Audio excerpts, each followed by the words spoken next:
This video is all about guitars and guitar repair tips.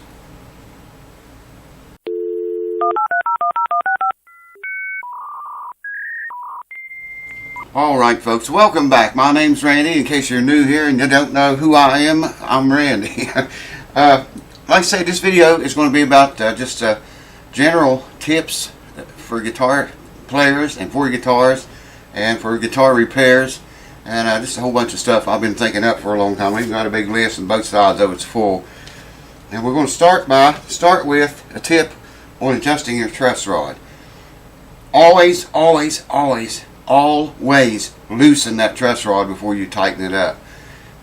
And never tighten it up under string tension. Don't ever do it, man. You just got to go a wee little bit. Don't do it. Loosen the strings up a little bit, then tighten your rod and tune the guitar back up.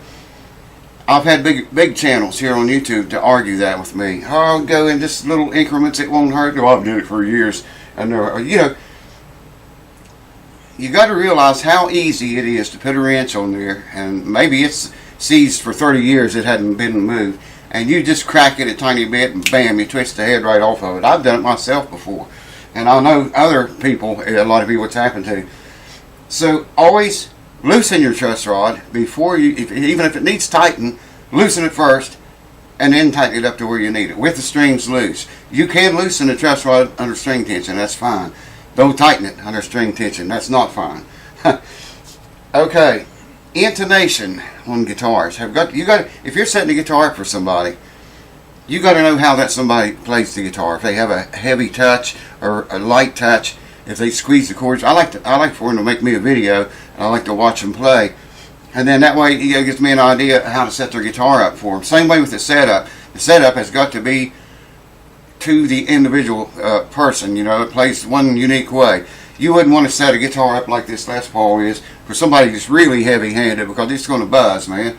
It's going to buzz. Like that Gibson Hummingbird I've been working on. The guy wants me to set it up as low as I can get it without buzzing. That's where I got it. That ski jump at the end of the neck is going to be a little bit of a problem, I think. But, you can't do anything. Well, you can do something about it, but it costs even more money, you know what I mean? And I don't know if he plays down that far or not, but it's not, it doesn't buzz or anything till you get down in that area. That's another story. Okay, I learned this from Wyatt Rice, especially acoustic guitar players. You need to tune your guitar, retune it, check it, tweak it, whatever you got to do for every song that you play. If you tune it up perfect and you hit a G and you're perfectly in tune and the song's in G and you play it, well, say the next song is the root chord is D, you should tune for that D chord. Or if you've got a capo on the 4th fret and you're playing a G position, it would be B. Put your capo on, check it, tune for it, every song, man. Learned that from Wyatt Rice, so it's got to be right, man. As good as that guy is, I'm sure he knows all the secrets and the shortcuts. Preventive maintenance, that is another big one. You can save yourself a lot of money in the long run if you just check shit on your guitar once in a while. Just check it, baby. Take a few minutes and check your shit. Like the screws on the back of the headstock. You know where I about went, don't you? The screws on the back of the headstock that hold your tuning machines on. Check those. Just stick a screwdriver in there and make sure they're tight, Check your, if it's an electric guitar and you got all these screws down here, check them. Make sure everything's tight. Check your knobs. Check your output jack and your switch here. Check everything, man. At least once or twice a year, do that. Strap button on an acoustic guitar. I still see people tying their strap all the way up here around the, about said that word again. Well, hell, I'm going to say it, man, around the peg head. You always see people tying their strap, or they have a thing tied around their clipper strap to it, and then you got all that, the guitar is hanging, it's anchored here, and all the way up here. So you got the guitar hanging like that, and on acoustics especially, you got all those glue joints right there, man. You don't want to do that. Drill a hole, or have somebody to do it, or if you're buying a new guitar, make them do it before you even buy it. Make the store put it in there. Put a strap button down here on the body, or on the neck, near the heel. The neck joint near the heel. I've got videos about it if you want to watch them. It shows you how to do it. Adjustable capo. You want to always buy a capo that you can adjust the tension on it, okay? You've seen these kind, it's elastic, I guess. The heat kicked off. We're getting a major snowstorm, by the way. I'll tell you about that later on if I don't forget. As we speak, it's ripping it down. I think this is Saturday night. Don't know when you'll see this, but if it's a good snowstorm in the morning, I'll get you shots of it. You've seen these old capos, it's like elastic, and you just put them around your, they have like 3 holes in them, and you stretch them around your neck, put it in whichever hole you want, you know, for a tightness. Don't get those, man. Get the kind that you can adjust how tight you want it, okay? Spring loaded. This one's not spring loaded, but I can adjust, you know, how tight or loose I want it. This one is spring loaded. James, you know who you are. Thank you for that, buddy. Reason being, those kind that you cannot adjust, a lot of times, well, all the time, they'll smash your strings down in between the frets, and it'll cause your guitar to go sharp. So always get a capo that you can adjust the tension of it on. Alright? Good tip here is wash your hands, man. Every time you get ready to play your guitar, wash your hands before you touch the guitar. I mean, that's just common sense, you know. It's just a good habit to get into. Electric guitars. In the back, if they have a tremolo, usually, depending on what kind of tremolo it is, usually they have 3 or 5 springs back here. Usually it's made for 5 and usually only has 3 in it. So many times, man, I see people put the center spring up the center, and then these 2 outside ones they bring in. And the whole thing forms a triangle shape. That is dead wrong, guys. All 3 of those springs should be straight. You're creating a lot more stress on that block unevenly, you know, by pulling them in like that. They should run all your springs, whether you got 3 or 5 or 4, should run straight in a straight line, okay? Adjust your call out from the body about an inch. Don't go any farther than that because you might run out of screws. And that should be your starting point for setting your how you want your trim to flow. Every time you finish playing your guitar, wipe it off. This doesn't mean polish it or buff it. I'm not talking about polishing it or buffing it. I'm talking about just, you know, wipe it down. Get one of these soft cloths like this, and just wipe the entire guitar down. I always carry 2 of them, one for the guitar and then another cloth to wipe my strings off with. And that's another tip. You should always wipe your strings off unless you're using an elixir or some covered string like that never rusts. Okay. The radius on your guitar strings should match the radius of the neck, whatever it is. You can get tools to measure it with. You can make your own. It's easy to do. I've got videos showing you how to do that. The radius of your saddle on all guitars, any guitar, should be the same radius as what you measure in your neck. So measure your neck radius, and you can adjust your saddles back here. On acoustic guitar, I use those radius blocks and just put the whole saddle in a vise. Right there's the vise, and put the radius into the entire saddle, and then intonate it. Radius got to match. Notched straight edge. I get to hear a lot about this one. How come you don't use a notched straight edge? I never see you using a notched straight edge. That's, in my opinion, just a money-taking tool that I don't need here. I really don't need here. You know what I'm talking about. Every fret, it's notched out. You lay a straight edge on there. You got to buy those for different scale lengths too. One does not fit all. Every fret's got a notch. It's notched out for every fret on the guitar all the way down. The reason I don't like those, you're measuring the wood. I mean, you know, the frets is what I care about. When I'm doing a fret job, I want those frets to be perfect, man. I don't care if the wood's sagging or if someone got in there with a razor blade and scraped one out more than the other one, or scraped one and left one. You're not straight edge. It's going to give you problems there. You're measuring the wood. You're looking at the wood, adjusting your neck relief. You're looking at the wood. The strings, man. The strings is what you want to be concerned with. Not the strings. God. The frets is what you want to be concerned with. Those frets can be made perfectly, man, as far as playability goes and feel and all that jazz. But you can't do it as well if you got it not straight, it's because you're measuring the wood instead of the very tip-top crowns of the frets. I don't like them. You probably will never see me use one unless somebody just sends me one for free. And then I don't know if I would use it or not. When you're working on a guitar, always use a wrench, get a wrench, a tool that fits whatever you're working on. You know, I see a lot of people, they'll get one, it's close enough. Oh, no, it ain't close enough. You can round that screw off or strip it out, you know, or waller it out.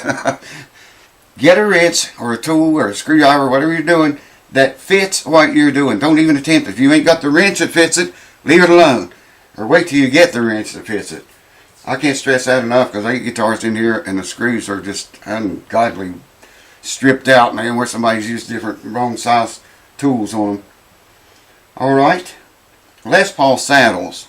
I'm going to get you and bring you over here on this part, so let's just do that right now. Let's do it! Alright, if I can hold the camera still here and explain this. See how your string comes up and over this part of the bridge back here? You see what I'm talking about?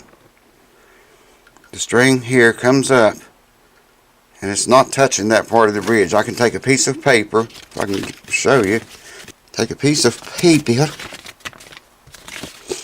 and shove it between the string and the bridge. I know I set this up. Yeah, there you go, see? This area right here. It's missing. The string is not resting on the back of the saddle or the back of the bridge. I can do every one of them that way. Maybe I can show you this one easier. Let's see if you're seeing it. Yeah, see there? See what I'm talking about? It goes under every string. As none of those strings are touching the back side of the saddle back here I'm talking about. None of them's touching, so we're good. I was going to say, you adjust that by raising these screws up or down, okay? And of course you got screws in here to raise your saddle, your whole bridge up and down with, and you're in your intonation points. Another good tip, if you have to adjust these, rather than just sticking a screwdriver down in there and chipping off your chrome and stuff, throw a rag over it like so. And then, if I can find the screw, yeah, up here it is. I can't do it with one hand, but you get the point. Okay, I'm not finding the slot. Anyways, throw a rag over it like that, and then stick your screwdriver down into the rag and turn the screw, and that way you will not chip up all your chrome and crap there. See? Hold on. Fretting tips. Now there's going to be some argue this, like they do the notched straight edges.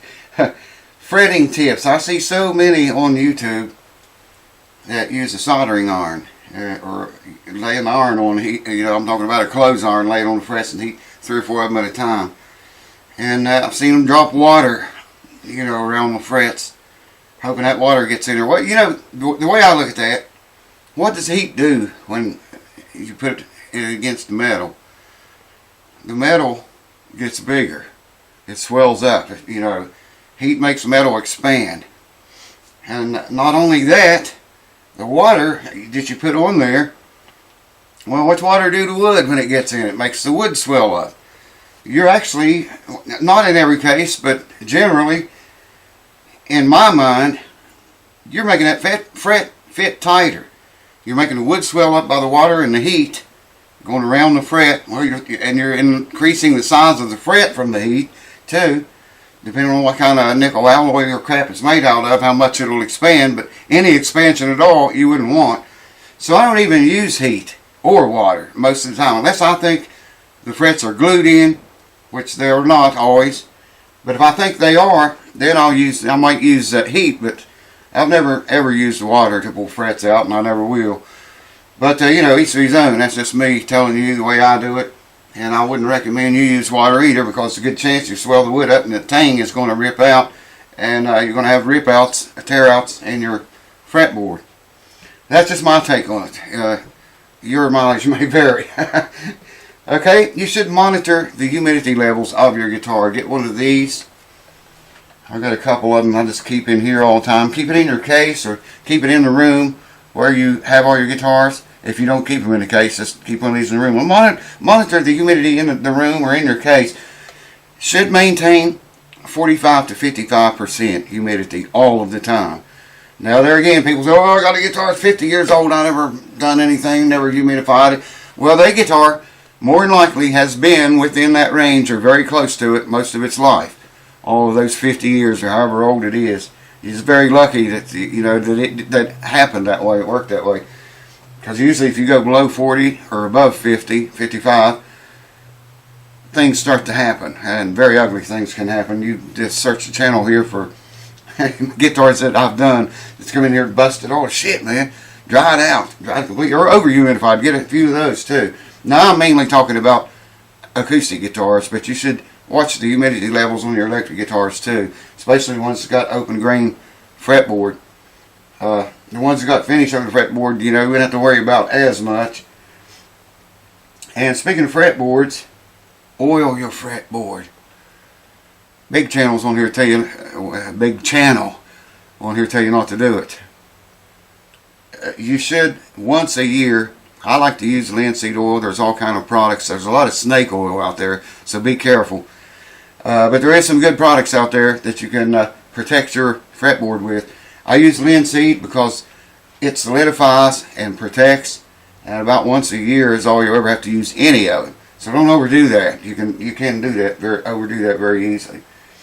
Last thing I have here is polish your guitars. Now I'm not talking about buffing them there again. I'm just talking about, take a good soft cloth, macro cloth or whatever you got that's soft. I got some of those from Fender here somewhere. They're really good polishing cloths. Of course, there's none here now that I would like to show you. Usually, if I'm not making a video, I trip and fall over them. But yeah, once a month, maybe once every couple of months, I use this stuff right here. God, I've showed this before. Smith Formula Pro Plus. No, Smith Pro Formula Polish. That's what it says. It's kind of pink looking, smells good, and wow. Susanna, I gotta thank you again for telling me about this stuff, man. I don't know how many bottles of it. I think this is 4th or 5th bottle I've used.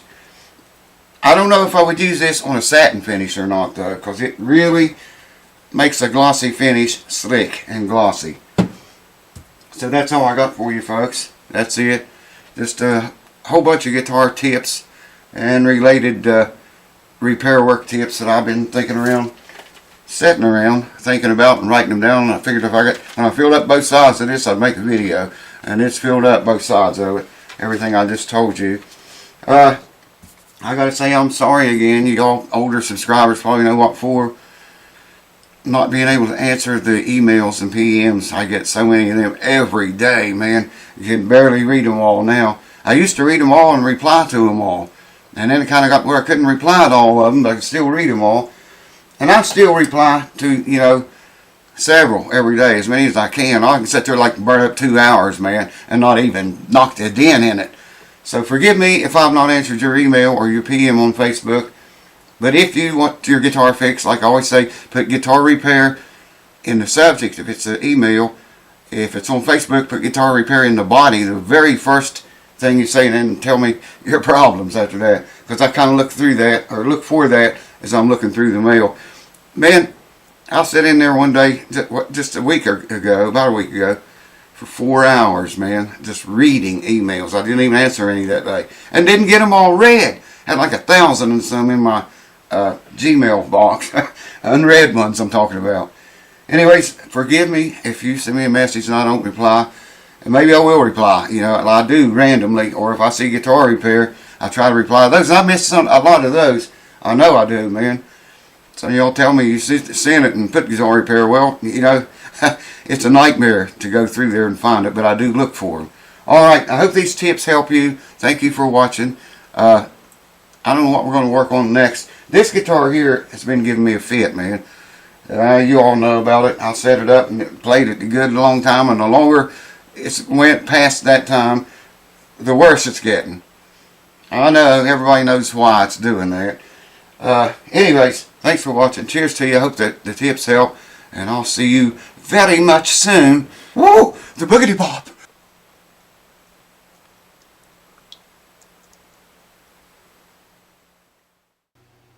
Well, here it is. That's all we got. Maybe 3 or 4 inches. I know this shit's pretty to look at, but man, if you gotta go out in it, it's a pain. I don't gotta go out in it. Luckily, I don't have to go out in it. There it is. That's all we got, man. Didn't get what the weatherman called for. That's alright to me. I don't like it. Sloppy mess. Hold on.